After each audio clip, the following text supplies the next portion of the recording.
quiero decirles unas palabras acerca de esta abominación de la desolación en el lugar santo, aplicado a lo espiritual, a las almas. Escuchen, esto es muy importante. Esta abominación desoladora en el lugar santo, en sentido espiritual, no es otra cosa sino el pecado mortal en el alma de los cristianos. Y hoy, qué cantidad de cristianos, incluso de almas consagradas, por desgracia, están en pecado mortal. Qué desgracia, abominación de la desolación, que viene espiritualmente, es el pecado mortal en el alma de los cristianos. Todo hombre bautizado viene a ser templo del Espíritu Santo por el bautismo. El pecado mortal causa en el alma terribles estragos, arroja de ella a Dios y hace reinar en ella al demonio, su enemigo. ¿No es esta la verdadera abominación de la desolación? ¿Cuánto deberíamos temer y huir del pecado mortal y de todo lo que conduce al pecado mortal? Consideremos, queridos hermanos, la malicia del pecado mortal en sí mismo, en su relación con Dios, y después hablaremos de sus efectos. Es algo muy importante esto, algo muy importante. El pecado mortal, primeramente, es una audaz rebelión contra Dios. Y en segundo, es un ultraje contra Dios. Y en tercero, es una verdadera ingratitud con la bondad de Dios. ¿Qué es el pecado? Es todo acto, toda palabra, todo pensamiento contrario a la ley de Dios en materia grave, hecho de una manera deliberada, a sabiendas. Es pues una desobediencia a Dios. Si es materia grave y hay perfecto consentimiento, entonces el pecado es mortal, nos separa de Dios. Es realmente un suicidio espiritual. ¿Y quién es ese Dios contra quien nos rebelamos? Es el Rey de los Reyes, Señor de los Señores. Señor de los Señores. Los ángeles, todas las criaturas, le obedecen y le bendicen. Todo el cosmos obedece a Dios. Todas las galaxias, sistemas solares, todo el universo obedece a Dios. Solamente el hombre le resiste y dice, como en otro tiempo Lucifer, no serviré, no obedezco, no quiero. Odiosa fue la rebelión de Absalón contra el rey David, su padre, pero es peor la del pecador contra Dios. ¿Y por qué? Porque arroja a Dios del corazón donde reina, lo destrona y le hace la guerra, y si posible fuese, le aniquilaría. Y todo esto, ¿por qué? Para hacerse esclavo del demonio, de una vil pasión, de un vil placer, una pasión de unos momentos. Y qué locura y qué monstruosidad. Sí que, hermanos, el demonio realmente se hace dueño del corazón en pecado mortal. San Antonio María Claret dice en su libro Explicación de los ejercicios espirituales de Santo Ignacio, dice, si nuestros ojos vieran un alma en pecado mortal, haríamos paro cardíaco. Paro cardíaco. Si un hombre viera a un demonio con sus ojos, y bien, haría paro cardíaco. Y bien, igual el alma se hace tan fea, monstruosa como un demonio. Además, el pecado mortal es un ultraje contra Dios. Un ultraje debe medirse por la dignidad de la persona ofendida y por la condición del que ofende. Ahora bien, ¿quién es Dios? Majestad infinita. ¿Qué somos nosotros? Somos como si no fuéramos, somos nada. Somos criaturas que reciben como limosna la existencia. Pecando despreciamos la voluntad de Dios. Decimos como el faraón, no conozco al Señor. Pero el Señor responde, cuidado, hijo. Todas las veces que pecamos, ponemos en parangón, en la balanza a Dios, con una vil criatura, una voluntad santa, con una vana y culpable satisfacción. Ponemos en la balanza a Jesucristo, su cruz, su sangre, sus méritos, con un placer vergonzoso. El cielo y sus delicias con un vil interés humano que pasa como un sueño. El pecador rechaza a Dios, se ofrece su incienso al demonio, al dinero, a los placeres carnales, a los honores del mundo, a la vanidad. Ahí estos son sus ídolos. Nos indignamos contra los judíos que ante Pilatos han preferido Barrabás a Jesús, pero los pecadores lo hacen peor. No una vez, sino cada vez que cometen un pecado mortal.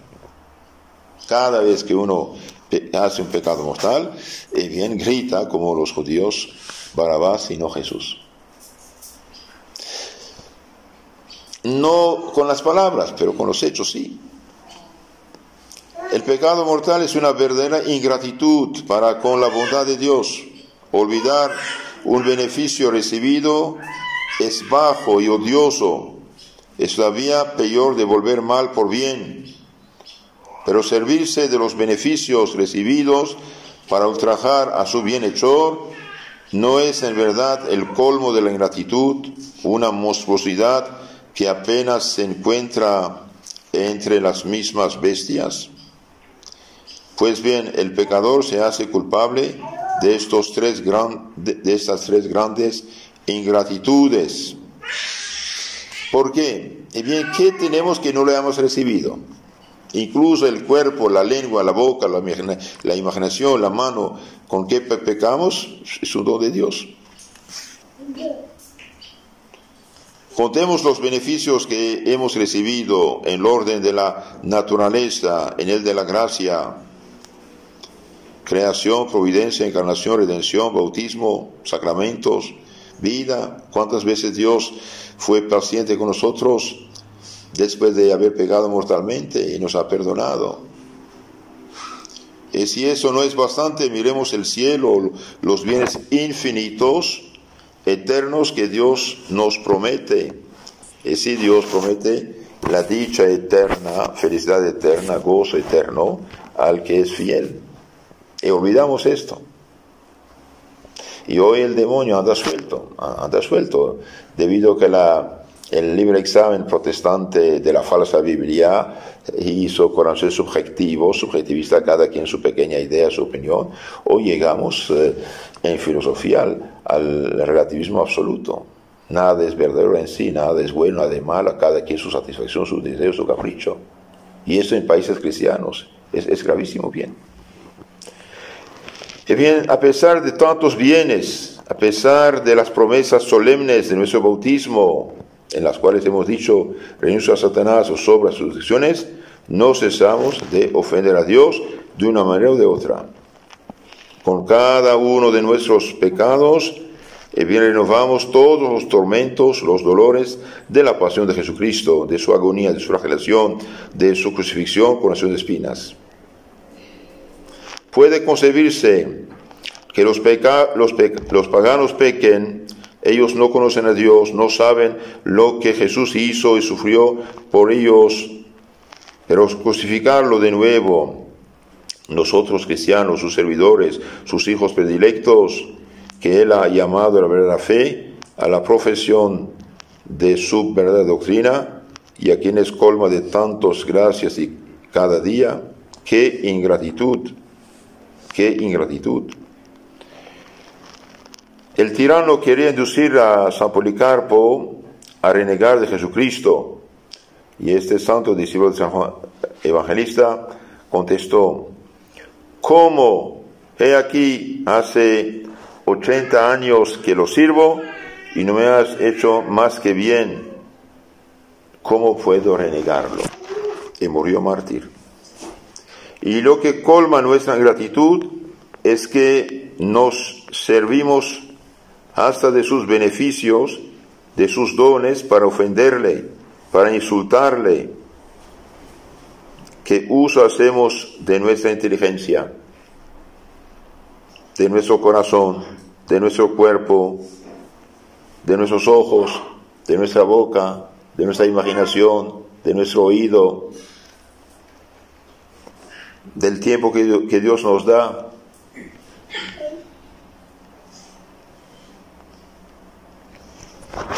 Queridos hermanos, los efectos ahora del pecado son tremendos, ¿eh? No solamente atraen males temporales, actuales, y también nos pone en riesgo de la perdición eterna del infierno, ni más ni menos. Todo es un hecho comprobado que felicidad, paz, tranquilidad y pecado no pueden coexistir. Porque la gente anda hoy tan nerviosa, como anda, como sabemos, ¿no? ¿Por qué? Y porque el pecado quita la caridad. Al quitar la caridad, quita el amor hacia Dios y hacia el prójimo. Entonces, ¿cómo puede amar al prójimo el que no se ama a sí mismo? Porque el que peca no se ama en lo concreto. No se ama. Se pone en un peligro tremendo. Es dogma de fe católica que toda persona que está en pecado mortal en ese momento está como suspendida al borde del infierno. Su corazón realmente está poseído por el demonio. Está en la tiniebla total. 1000 problemas llegan y además destruyendo la gracia, la caridad, expulsa el Espíritu Santo de su corazón, ya no recibe esta ayuda.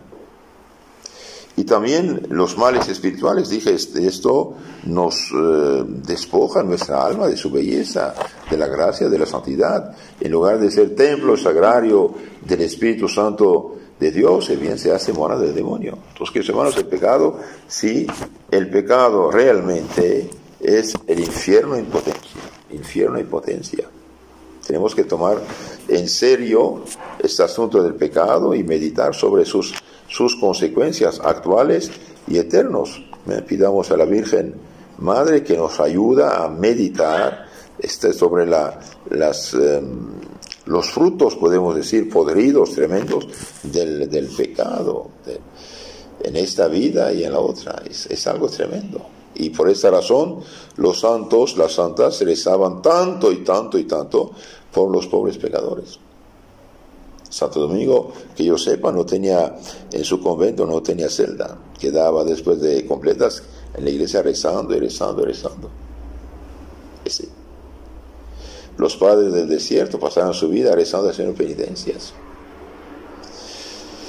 Hubo tiempo, había la labus perennis, día y noche, por turno, los monjes, las monjas rezaban los salmos para la consuelo de los pecadores, salvación de las almas. Y hoy inventaron que todos somos hijos de Dios, aleluya, no hay problema. Y bien, sí hay graves problemas.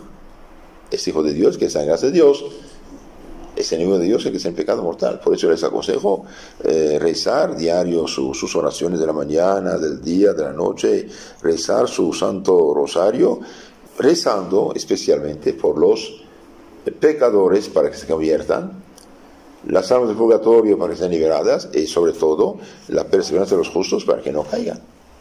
Entonces sería bueno meditar sobre las consecuencias